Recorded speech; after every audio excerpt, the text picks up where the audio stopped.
Welcome to the special edition of Dr. Damage's show, coming to you live from the venue of the third Achebe colloquium, which is at Brown University. This special edition, we are going to talk to Nigerians and Africans and experts who came to the show to discuss Africa. And to be very interesting, and we want you to watch. Dr. Damage, welcome to the show. That is me. What a day! I am And this is keeping it real. It is. I keep it real. What are you keeping real? You keep me real. What are you keeping real? I keep Africa real. Why do you have hammer instead of words? Well, it's damages, so it's trying to damage things. Are you a real doctor? And diagnose. You heal yourself. With the hammer? Yeah, I know that to break it down and open it up, and then you heal yourself. Where did you get your degree? My degree, University of Toronto. Yeah, yeah, and I'm getting a PhD. My PhD is from the same university that Andrew Bago is PhD. PhD, yeah. That is the common thing in Nigeria. To be president, You have to have a PhD. We were impressed when you brought patient Jonathan and on your show. She's good. She speaks some English. Yeah, very good, very good. Okay, very interesting. So what is wrong with Everything. everything? The name, what they do. Guys, be careful. That's what it is. If you get out they come after. This is what I'm trying to, because I don't know what their problem is. Those Sahara guys, those guys are crazy. They're everywhere. They have people everywhere. You say something, the next thing you hear it on Sahara. You wonder how it gets. Thank you for keeping it real. I needed to hear that from you. And we'll be watching Keeping It Real. Yo, man, it's been a privilege. That's what I'm talking about. Yeah, thank you.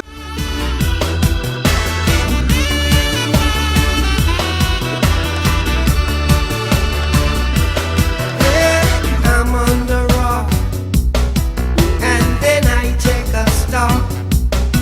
I had to run like a fugitive to save the life I live.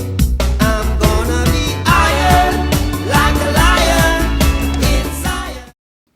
Introducing Dr. Welcome to the show. My name is Dr. Damages. This is our 20th episode. In TV world, it's a big deal. I understand that my TV network has a brand new Toyota Camry parked outside for me. A gift for the first person, the first goal line. Oh yeah. I want to thank you, our viewers, for staying with the show for this long. In the next 20 episodes, we will expand and innovate. We will bring you new characters. But the first change is that I am now standing up. It is show time, and there is no more sitting down. Not for me and not for President Goodluck Jonathan. Oh yeah. As you must have heard, he has told Nigerians threatening to revolt because he wants to remove oil subsidy to bring it on. I tell you, something in the bush is beating a drum for the president. That's Muammar Gaddafi. Oh yeah, for a sissy president like Jonathan to all of a sudden grew balls, and they are all Nigerians, restless youths, and civil society. Something is pumping his blood. I conducted an investigation on what could be responsible. Here is what I found. It move you there, oh my people, give a listening ears. His Majesty words is moving just like a magnet. To show you how serious he was, at the presentation of the 2012 budget at the National Assembly, President Jonathan ordered his security men to beat up 12 of his ministers for daring to wear a hat that says oil subsidy stays. Wow. Oh yeah, that's real, yeah. Talking about oil, it has been just revealed that NNPC could not account for 65,000 barrels of oil a day. Just that alone? That is the oil that NNPC is giving to refine for Nigerians.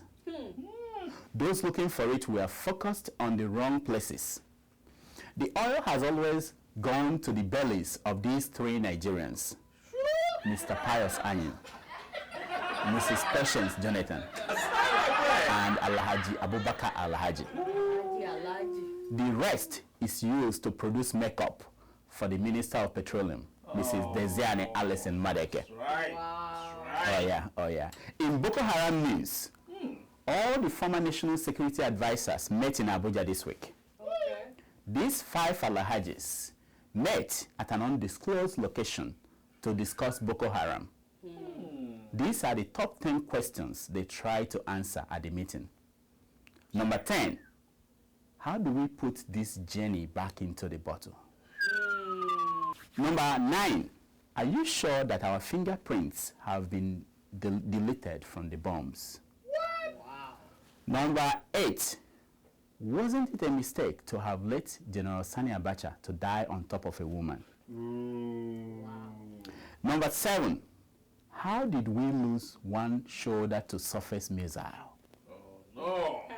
Number 6, shall we tell the president? Number 5, who let the dogs out in Lagos? Number 4, who amongst us is gay? Okay. Number 3, who is Reuben Abati working for? Number 2, who is the power behind the Christian Association of Nigeria? And the number 1 question they tried to answer was, how do we stick together after one of us is busted by the FBI? Meanwhile, in faraway Singapore, a Nigerian student from Yobe State has won the Best Artificial Intelligence Research Award. His research uses artificial intelligence tools to prospect for oil in shallow and deep waters. Oh yeah, very good. Speaking to the press after receiving the award, the young man said that his next research topic is how to use artificial intelligence to identify potential Boko Haram members while they were still in the womb.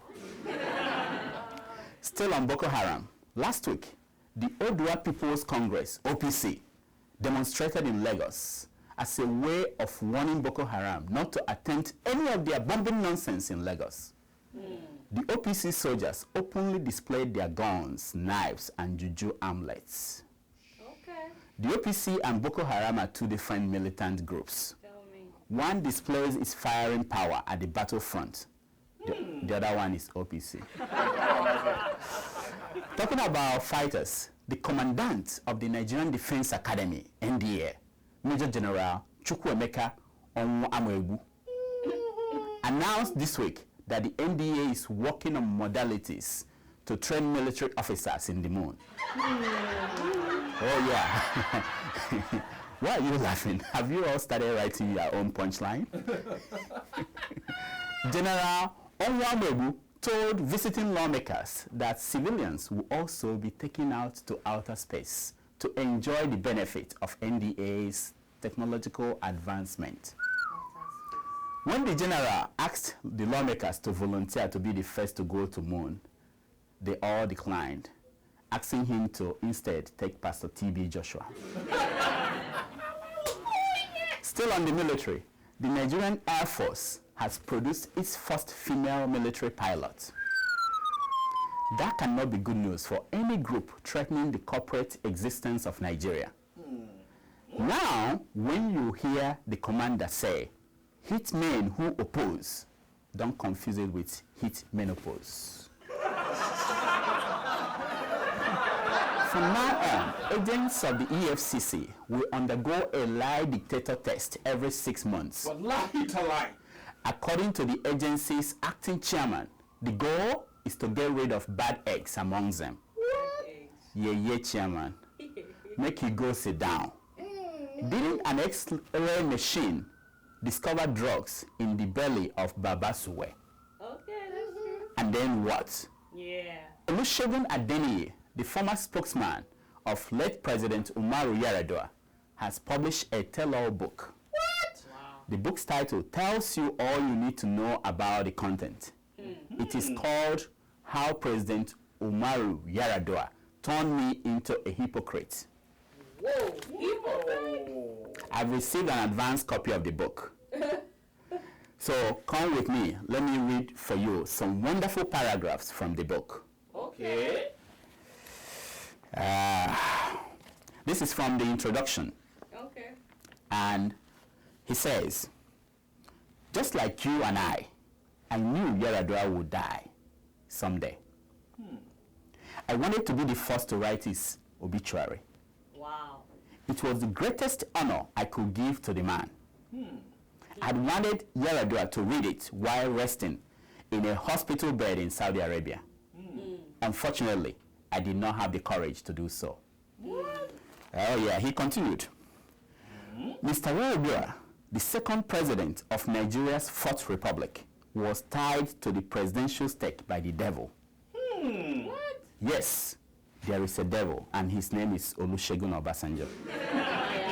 Oh yeah, he wrote it. He said, Yar'Adua's era had no poetry. His days had no imagination. If not for his sickness, he could as well have been an anonymous president.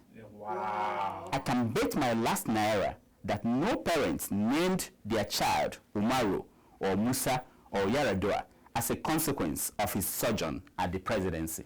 Oh yeah, it's a crazy book. Let me go to other chapters. Here, this chapter 2, he says, Yar'Adua subverted whatever remained of the Nigerian spirit. He never had a cult. He never had a worshipper.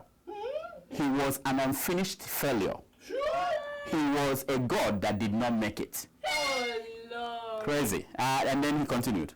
As the governor of Katsina State, Yar'Adua instituted the Sharia law that sentenced Aminu Lawal to death for adultery. She was to be stoned to death. Later, an appeal court freed her. But no appeal court could free Yar'Adua's daughters from being auctioned to the highest bidder. Wow. It gets more interesting. Yar'Adua proved that if you change the clothes without changing the diaper, what stinks will continue to stink. He whetted no man's appetite. He brought no smile to any citizen's face. His posture was uninspiring. That's right. His program was invisible. Yes. He was too pathetic to be laughed at. Go on. Our eternal respect for him was in his complete lack of comic value. Hey! There was no distinction to be made between his government and the government of a dash. Shame on you, Shegun. Shame on you. Now let's look at the conclusion. Before Yar'Adua, Nigeria was governed by two kinds of leaders. It was either a fool surrounded by idiots or an idiot surrounded by fools. Wow. It was Yar'Adua that first established a government led by a dead man surrounded by vultures. Yes. What comes after Yar'Adua is a government of vultures surrounded by dead men. Haba, Shegun, Haba. Okay, he continued. In my back page columns in this day, I have often argued that the problem with Nigerian leaders was that they forget that they were mortals. Yar'Adua proved that men who are conscious of their mortality will not necessarily perform any better.